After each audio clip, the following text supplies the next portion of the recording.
Bien-aimés dans le Seigneur, soyez bénis en notre Seigneur Jésus-Christ par notre Dieu et Père de gloire. Soyez bénis de toutes les bénédictions spirituelles en Jésus-Christ par notre Dieu et Père qui nous a élus avant la fondation du monde. Et parce que vous êtes bénis de Dieu, que toute malédiction prononcée contre vous devienne nulle et sans effet, car la Bible déclare: qui peut maudire celui que Dieu a béni? Soyez bénis, vous tous qui suivez la parole de Dieu, qui obéissez à la parole de Dieu, soyez bénis de la bénédiction de l'Éternel qui enrichit dans le nom de notre Seigneur et Sauveur Jésus-Christ. Bien-aimés, dans notre espace Une vie chrétienne de qualité aujourd'hui, nous allons partager quelque chose de très important que Job avait déclaré à la fin de ces tribulations, à la fin de ces périodes de difficultés. Job a fait un témoignage. Et ce témoignage se trouve dans le livre de Job, chapitre 42. Vous pouvez lire du 1er au 6e verset, mais ici, moi, je vais lire seulement le 5e verset. Mon oreille avait entendu parler de toi, mais maintenant mon œil t'a vu. Mon oreille avait entendu parler de toi, mais maintenant mon œil t'a vu. Avant que nous puissions plonger dans l'exhortation de ces jours, humilions-nous devant notre Dieu et Père de gloire, dans le nom de Jésus-Christ. Éternel Dieu d'Abraham, d'Isaac et d'Israël, nous te louons et nous t'exaltons, nous t'adorons et nous t'élèvons. Seul toi est Dieu, dans les cieux et sur la terre, nul n'est semblable à toi.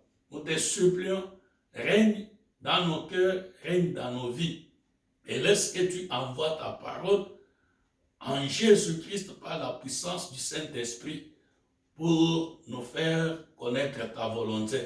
Parle-nous clairement au nom de Jésus-Christ. Amen.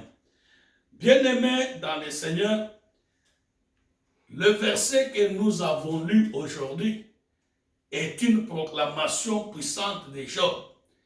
Job, cet homme, dans sa génération, était une personne juste. Sur toute la terre, Dieu trouvait en Job une personne juste, une personne modèle. Et Dieu était fier de Job. Il a vanté Job même à Satan. Et Job, parce qu'il marchait dans la crainte de Dieu, il avait expérimenté la bénédiction de Dieu. Dieu l'avait béni avec beaucoup de prospérité. La prospérité en cette période ne se comptait pas en dollars en banque, mais elle se comptait en tête de bétail. Combien de bœufs, combien de chèvres, combien de moutons, combien de brebis. Alors c'est comme ça. Job avait un cheptel, un grand cheptel. Et il avait aussi beaucoup d'enfants. Et il avait 7 garçons et la fille. Et il avait beaucoup de gens qui travaillaient à son service. Tout cela faisait partie de son patrimoine, de sa richesse. Il connaissait Dieu en tant que Dieu qui protège, en tant que Dieu qui bénit. Et malgré cette bénédiction que Job expérimentait de la part de Dieu, mais il y avait quelque chose de Dieu que Job n'avait pas connu.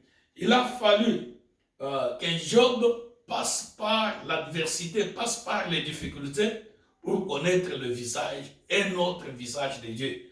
Notre Dieu, c'est un Dieu multidimensionnel. C'est un Dieu qui a plusieurs dimensions. Vous pouvez saisir la dimension de Dieu aujourd'hui, mais cela n'est pas la dimension totale. Il faut passer par d'autres expériences, passer par d'autres moments afin de connaître qui est totalement Dieu. Alors, Job fait un témoignage à la fin de ses difficultés en disant: j'avais entendu parler de toi, mais maintenant mon œil t'a vu. Comment Job a vu Dieu? Job a vu Dieu comme un Dieu qui protège, un Dieu qui met les limites que Satan ne peut pas dépasser. Bien-aimés, j'aimerais que vous puissiez non seulement entendre cela, mais croire et expérimenter.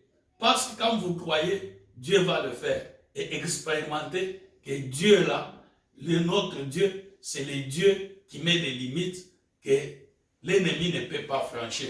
Et Job a constaté aussi que même sa femme, ses amis pouvaient l'abandonner, mais Dieu ne pouvait pas l'abandonner. Et j'aimerais que vous puissiez être rassurés que Dieu ne vous abandonne pas.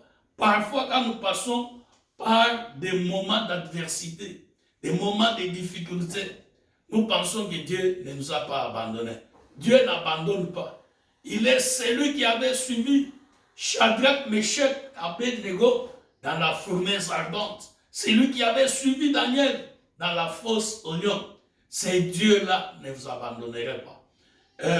Il y a une autre chose dans cette déclaration de Job, qu'il y a ce que nous entendons, ce qu'on nous enseigne sur Dieu. Mais il y a aussi l'expérience. Il y a des choses qu'aucune école de théologie, aucune université, aucune église, aucun prophète, aucun homme sur cette terre ne peut vous enseigner au sujet de Dieu. Et ces choses, vous pouvez les connaître en allant vous-même à l'école de Dieu, l'école de l'expérience. Abraham, quand il avait appelé Dieu Jéhovah Jireh, c'est parce qu'il avait expérimenté la provision divine. Regardez à Isaac, Abraham, Isaac et Israël, ils appelaient Dieu Tout-Puissant, El Shaddai, Almighty God, parce que Dieu les avait protégés des gens jaloux, des gens qui leur voulaient du mal. La couverture de Dieu était sur eux. David l'a appelé l'Éternel est mon berger parce qu'il a été protégé quand il gardait les troupeaux de son père. Il a été protégé quand il a affronté Goliath, quand Saoul voulait le tuer dans les différentes guerres. David pouvait dire l'Éternel est mon berger. Il y a des choses de Dieu que personne ne peut vous enseigner et que vous devez apprendre à connaître. Parfois, à connaître vous-même. Parfois, les expériences que nous passons, il y a des gens qui aiment Dieu quand ils sont dans les difficultés. Il y a d'autres qui aiment Dieu quand ils sont dans la bénédiction. Mais dans toutes les situations, nous devons faire attention pour comprendre, pour connaître la révélation que Dieu veut nous donner de sa personne. Je n'oublierai pas une expérience que nous avons connue quand nous étions chez nous. On allait prier avec un de mes amis à la montagne. Et à cette montagne-là, il y avait beaucoup de gens qui venaient prier. Il y avait un jeune prophète qui venait prier là. Vous savez, il y a des gens, quand ils prient, ils crient, ils pleurent. Alors, les jeunes prophètes priaient, ils criaient, ils pleuraient. Et puis, un général d'armée est venu aussi prier. Parce qu'il y a des généraux qui prient, hein, des généraux qui sont chrétiens, qui ne sont pas des féticheurs ou des occultistes, mais qui cherchent Dieu. Alors, il y a un général qui est venu aussi à la montagne pour prier. Mais vous savez, il y a des gens, quand ils prient, parce qu'ils parlent très fort, cela vous empêche même de parler, de prier. Alors, comme les jeunes prophètes là criaient, parlaient, le général ne parvenait pas à se concentrer pour prier. Alors, il a appelé les jeunes hommes afin de le calmer pour qu'il ait aussi le temps de parler. Vous savez, il y a des gens qui prient calmement, là, tout doucement. Ils ont besoin du calme pour prier. Alors, il voulait connaître les problèmes du jeune homme afin de voir pourquoi est-ce qu'il crie, pour qu'il se taise, qu'il diminue un peu, afin que le général aussi parle à Dieu à la montagne. Et le jeune homme lui a dit qu'il avait besoin de 1200 $ pour résoudre son problème de mariage. C'est ainsi qu'il criait à Dieu. Alors le général lui a dit, attends, il appelle son aide de camp, son garde, et il dit, va à la voiture, amène-moi 1200 $. Le garde va chercher l'argent, il l'amène, et le général donne au jeune homme, au jeune prophète, il dit, non, maintenant cesse de crier, cesse de tourmenter Dieu, tu as ta solution, laisse-moi prier pour les problèmes sérieux. Et le jeune homme est parti. béni de la souffrance à la bénédiction. Mais qu'est-ce qui s'est passé quand le jeune homme a eu l'argent? Non, il y a des bistrots là-bas à l'arrêt ou à l'intendance. Il est allé, et quand nous on finissait la prière, on a trouvé qu'il était saoul. Il était saoul, il avait bu sur cela. Voilà l'homme qui aimait Dieu quand il était dans la souffrance. Petite bénédiction, il change.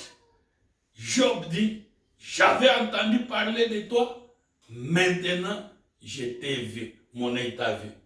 Bien-aimé, nous devons passer de la dimension des discours à la dimension de l'expérience. Pour que tu puisses expérimenter Dieu, cela ne dépend pas de ton pasteur, cela ne dépend pas de ton église, cela dépend de ton expérience personnelle avec Dieu, dans ta marche quotidienne. Il faut chercher le visage de Dieu.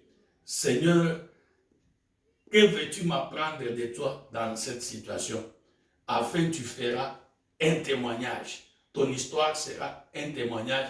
Tu diras, j'avais entendu que tu es Jéhovah Jireh, je l'ai expérimenté. Tu es Jéhovah Rapha, tu m'as guéri, je l'ai expérimenté. Que Dieu vous bénisse et qu'il bénisse sa parole. Au nom de Jésus-Christ. Amen.